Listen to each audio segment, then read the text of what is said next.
सवाल। कांग्रेस के प्रवक्ता को मैं ध्यान से सुन रहा था, इन्होंने बोला कि आप इतिहास को याद मत कीजिए, 2022-23 को याद कीजिए। तो आपका इतिहास इतना अंधकारमय है कि आप कैसे याद कीजिएगा? पोक आपका देन है, धारा 370 आपका देन है, इमरजेंसी आपका देन है, बफोर्स घोटाला, कोयला आवंटन घोटाला, 2G घोटाला, सब आपका देन है। प्रजातंत्र का अर्थ नहीं जो मनाए कर ले हम, प्रजातंत्र का अर्थ नहीं अपना घर भर ले हम। आपका मेरा प्रश्न बीजेपी के प्रवक्ता से है कि अभी जब सपा के प्रवक्ता ने खिलाड़ियों के बारे में बात की तो आपने बात क्यों घुमा दी? पूरी बात कंप्लीट करिए सर। उन्होंने होने के बाद उसके ऊपर टिप्पणी की जाएगी। मेरा क्वेश्चन सुधांशु त्रिवेदी जी से है कि जब भारत की सीमा सरकार के दायरे में आती है तो फिर आतंकवादियों के पास इतना गोला बारूद कहां से आ रहा है?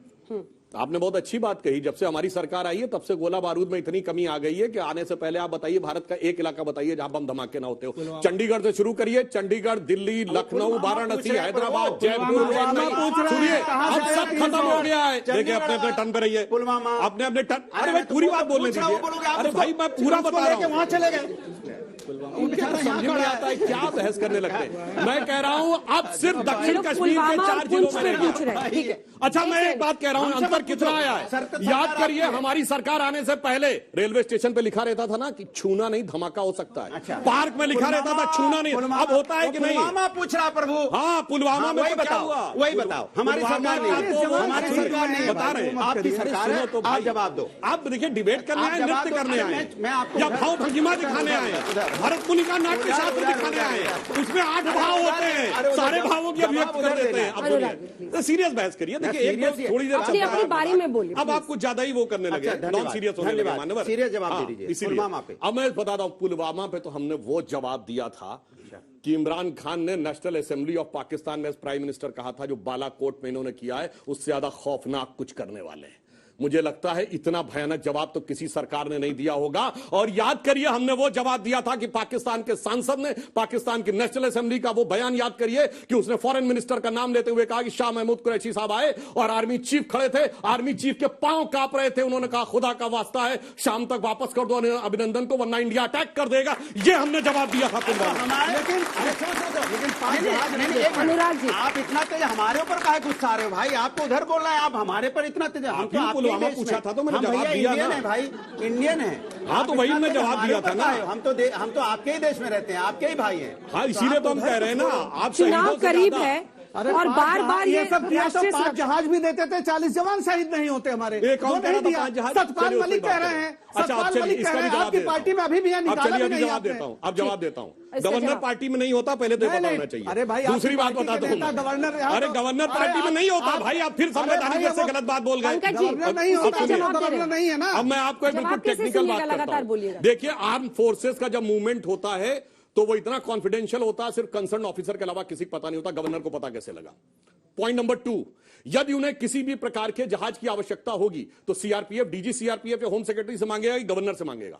पॉइंट नंबर 3, अगर गवर्नर साहब कह रहे हैं कि मैं उनको जहाज देता, भारत के किसी गवर्नर के पास एक भी जहाज नहीं है, सब स्टेट गवर्नमेंट के पास होते हैं। पॉइंट नंबर 4, जो जहाज होते हैं स्टेट गवर्नमेंट के पास वो 8-8, 10-10 सीटर होते हैं। इस ढंग से जवानों को ले जाने वाले जहाज सिर्फ एयरफोर्स के पास होते हैं। पॉइंट नंबर 5, एयरफोर्स पे तो कोई हैसियत नहीं होती गवर्नर की। अगर उनका जहाज उतरना है एयरफोर्स के स्टेशन पे तो परमिशन लेनी पड़ती, वो कहां दिलवा देते हैं एयरफोर्स से। इसलिए मैं कह रहा हूं अरे थोड़ा टेक्निकल बात कर लिया करिए भाई, कोई कुछ बोल देगा और आप उसके ऊपर भावनाओं में बह जाते हैं। गलत पूछ रहे हैं। सतपाल मलिक ने कभी नहीं कहा कि मुझसे मांगा गया है, उन्होंने कहा कि मांगा गया था। तो पता कैसे लग गया भाई? अरे ये तो आप गवर्नर कहां से बीच में आ गए? जम्मू कश्मीर का गवर्नर ऐसे ही था, उसे कुछ नहीं पता था। ये गवर्नर कहां बीच में आता भाई? नहीं, अरे कहां से बीच में आता भाई? आप क्या होता है? देखिए इनका होता है कि प्राइम मिनिस्टर से ज्यादा नेशनल एडवाइजरी काउंसिल के चेयरमैन को पता होता था। ये जवाब वहां दीजिए। उन्होंने कहा मन की बात पर जितनी भी कोशिश कर ले, चुनाव की बात पर ही यहाँ पर चर्चा होगी। अंजना जी मन की बात कितनी भी की जाए, मन का विषय निकलता रहता है। वो तो देख रहे हैं कि शहीद प्रधानमंत्रियों के लिए निकल रहा है, बाकी तो छोड़ दीजिए। 40 जवान शहीद हुए, उनके बारे में आप मजाक कर रहे हैं। मजाक कर रहे हैं, हमने उनके बारे में जो बदला लिया। अरे साहब बदला नहीं, आपने जहाज नहीं दिए, ये सच्चाई है। इस समय सेना के शंकर राय चौधरी जो हमारे पूर्व सेनाध्यक्ष हैं वो भी बोल चुके हैं इस बात को। क्या बात कर रहे हैं? सेनाध्यक्ष थे उस समय शंकर राय चौधरी जी। पूर्व मैंने शंकर राय चौधरी जी 2019 में सेनाध्यक्ष थे। कुछ भी अब जब उस समय नहीं थे तो पता कैसे लगा? कुछ भी बोलने लगते हैं, उस समय कहा कुछ भी बोलने लगते भाई, हैं। मैंने उस समय कहा था, आप कुछ भी बोलते हैं। विनोद जी, मैंने उस समय का पता भी नहीं लिया, मैंने कहा पूर्व हो गया। अरे सर इधर भी थोड़ा एड्रेस अब संभल के बल्लेबाजी करिए। सवाल क्या ही कर रहे हैं भाई। एक सेकंड, पानी आप पीजिए ना। अरे थोड़ा मुझे एक और कोई नृत्य दिखाइए, थोड़ा हाथ चमकाइए, हाथ चमकाइए।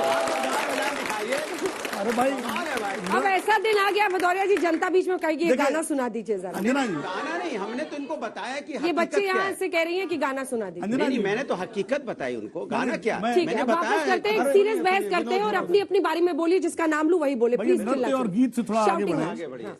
देखिए, दो बातें हैं। मन की बात पे तो बात चली गई चुनाव की बात पे। सुधांशु जी मेरे साथ एक चैनल में और भी, वहां भी मैंने बात स्पष्ट की थी और फिर कर रहा हूं सुधांशु जी। जम्मू कश्मीर में यूनिफाइड कमांड है और यूनिफाइड कमांड को चेयर करता है चीफ मिनिस्टर जब सरकार होती है। उसमें आर्मी, सेंट्रल फोर्सेस और स्टेट पुलिस तीनों के हेड्स होते हैं। और जब प्रेसिडेंट रूल होता है, गवर्नर रूल होता है, तो गवर्नर चेयर करता है। तो गवर्नर लूप में थे ये सतपाल मलिक, क्योंकि जब पुलवामा हुआ तो यूनिफाइड कमांड के चेयरमैन वही थे, नंबर एक। नंबर दो ये है कि जो मूवमेंट जिस तरह से हुआ, ये बार बार, और ये जो खबर आई जहाज वाली, ये उस समय भी अखबारों में छपी थी पूरी। वो चिट्ठी छपी थी डीआईजी सीआरपीएफ की, जिसमें उन्होंने जहाज के लिए होम मिनिस्ट्री को लिखा था और 4 महीने तक उस पर फैसला नहीं हुआ था।